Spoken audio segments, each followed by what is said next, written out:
ადრეულ ასაკში ოჯახის შექმნა როდესმე გინანიათ? პასუხისმგებლობა ასაკთან არ მოდის. პასუხისმგებლობა ან გაქვს, ან არ გაქვს. შეიძლება 50 წლის ასაკში შექმნა ოჯახი და თქვა რომ ეს არ იყო ჩემი საქმე და ეს რა შეცდომა დავუშვი და ჩემ შემთხვევაში იყო პატარა ასაკში შექმნილი ოჯახი და ეს არ იყო შეცდომა.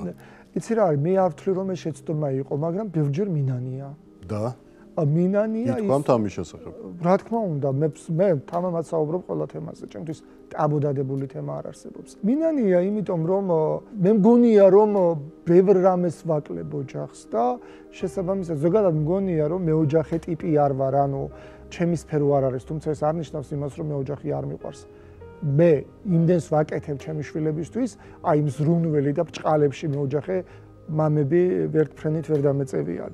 მაგრამ შიგნით მაინც ვგრძნობ რომ ეს არის სფერო, რომელსაც დიდი პასუხისმგებლობის უნარიდან გამომდინარე ვემსახურები და ამ პასუხისმგებლობას მე ვერსად ვერ გავექცევი, მაგრამ თლიანობაში ალბათ შემოქმედმა ადამიანმა ცოტა თავისუფალმა, რომელიც ვერც ერთ დოგმაში და ჩარჩოში ვერ ეტევა, ვფიქრობ ოჯახი არ უნდა შექმნას, რადგან ვიღაცას ამით გული არ ადგენს. და როცა ფიზიკური ლტოლვა მთავრდება, ოჯახში კრიზისი დგება? კრიზისი დგება აუცილებლად. მაგრამ ეს კრიზისი უნდა გადაილახოს, რადგან ურთიერთობა სხვა პრიზმაში უნდა გადავიდეს, სხვა ეტაპზე უნდა გადავიდეს და ამისთვის ორივე მხარე უნდა მოემზადოს, როგორც კაცი, ისე ქალი. ეს არ არის ტრაგედია. როგორ შეიძლება პირველი 5, 6, 7, 8 წელი, რასაც გრძნობ შენს მეორე ნახევართან, იგივე იგრძნო 30 წლის მერეც. ეს არის უდიდესი სიყალბე, უდიდესი ფარისევლობა. ვინც ამას ამბობს, ის მაგრად ტყუის და იყოს ტყუილში, ეს მისი პრობლემაა. იქ რაღაცეები იცვლება, ოღონდ არ ნიშნავს იმას, რომ რაღაცეები მთავრდება.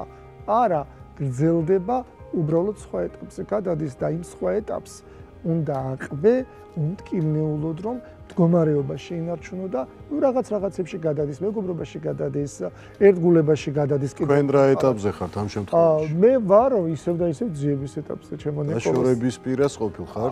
როგორ არა, მით უმეტეს ახლად შექმნილი ოჯახები, აი ეს პატარა ასაკიდან შექმნილი ოჯახები, ამ ეტაპს ბერასდროს ვერ გაიქცევიან. იმიტომ რომ ამბიციაც დიდია, იმიტომ რომ სიჯიუტეც დიდია, იმიტომ რომ არც ერთი მხარე არ თმობს, იმიტომ რომ ყოველთვის შენ ხარ მართალი, ამას ფიქრობს ორივე მხარე, მარტო ერთი არა. მე ზუსტად ახლაც ამ წამსაც ამ წინააღმდეგობებს გავდივარ და ვფიქრობ რომ ესეც რაღაცნაირად მეხმარება საკუთარი თავის სრდაში. მოდი მაშინ პირდაპირ დაგისვათ ამ კითხვას. დიახ. ცოლს გაშორდით? არა. ერთად ხართ? რა თქმა უნდა. მეუღლესთვის როდესმე გიღალატიათ? ლექსებით მიღალატია მეუღლისთვის ძალიან ბევრჯერ, იმიტომ რომ მე ისეთ ვნებიან ლექსებს ვწერ, ჩემო ნიკოლოზ, ამის გამო ეკლესიიდანაც კი ბევრჯერ მოუციათ შენიშვნა, იმიტომ რომ სასულიერო პირს ამ ტიპის ლექსის წერა არ ეპატიება, მე ამაზე არ ვფიქრობ, ამისგან დაცლილი ვარ, წერ იმას, რაც მომდის და შესაბამისად ეს არის ვნებისმიერი პოეზია. პოეზია გასაგებია. სხვა ქალის მიმართ გაგჩენიათ ვნება? იცით რა არის, მე მიყვარს ზოგადად სილამაზე და მიყვარს აი ლამაზი ადამიანები მიყვარს და სულ ვეუბნები კიდეც არ მალავ ამას და კომპლიმენტებს ხშირად ვეუბნები ხოლმე ადამიანებს და კარგია, მე კარგი ემოციები მოდის უკან რაღაც ბუმერანგივით გიბრუნდება და კი უამრავი მანდილოსანი მომწონებია სასულიერო პირობაში. ნება ვახსენე თუ ამ სიტყვას ავარიდეთ თავს, ავარიდოთ. არა, არა. არჩენიათ? იცით რა არის, იქამდე არ მივსულვარ, იმიტომ რომ მეშინია. გეტყვი რატომ მეშინია? მე ვარ უკონტროლო ძალიან. გიჟი. თუ თავი ვერ გავაკონტროლე, მე არ ვიცი რას ვიზამ. მრევლის წევს თუ გასჩენიათ თქვენს მიმართ სიმპათია და თუ გიგრძნიათ ეს? მიგრძნია არა, უთქვამს პირდაპირ. და მარტივად შეძელით დალაგება ამის რო ის ადამიანი. უბრალოდ ავდექი და გავუშვი. მრევლიდან გავუშვი? კი, არ შევხვდი, აღარც ვესაუბრე. იქ ეხლა შვილო ჩემო და გიშველი და მოდი ერთად გადავტყუილია ძალიან. ამით პირიქით მას ყვებავ და სადამდე მივა სიტუაცია კაცმარიცი. სანამ ნინოს შეხვდებოდით, მანამდე ქონიათ რომანი? კი, როგორ არა. ძალიან სერიოზული, ოღონდ შემზე ბევრად უფროსი იყო. რამდენი წლის იყავით და რამდენი წლის? მე ვიყავი 16 წლის და ის იყო დაახლოებით 30 წლამდე. იცოდა იმის შესახებ რო გიყვარდათ? მასში უფრო დიდი იყო ეს გრძნობა და იმდენად დიდი რომ კალაპოტი გადაკვეთა და თავი შემაყარასავით. მოკლედ მომწონდა ეს რომანი. როგორც მივხვდი, ის იყო ინიციატორი. რა თქმა უნდა, მომწონდა ეს რომანი, მომწონდა აი ეს პოეტური აღმაფრენები.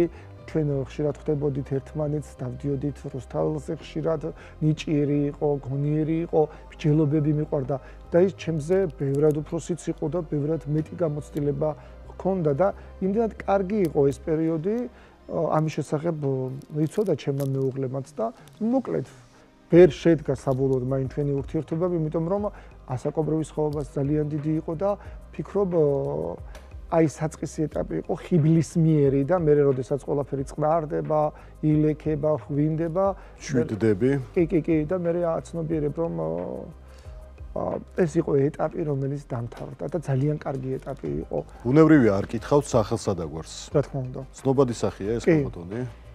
ჩვენ ვიცნობთ. არ მგონია, უფრო ლიტერატურულ წრეებში. შვილზე რო გადავიდეთ, ლოიალური მამა ხარ? ჰუმანური ვარ. ალბათ ოღონდ ნახე რა ხდება ნიკოლოზაკაც.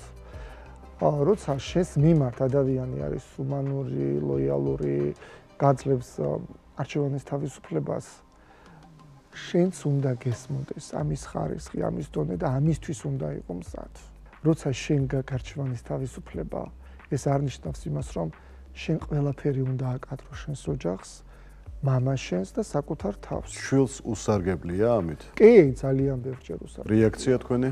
რეაქცია იყო ის, რომ მე ძალიან ბრაზდები ხოლმე და ჩემი რეაქცია ზოგადად არის ის, რომ მე ვწყვეტ ადამიანთან კავშირს.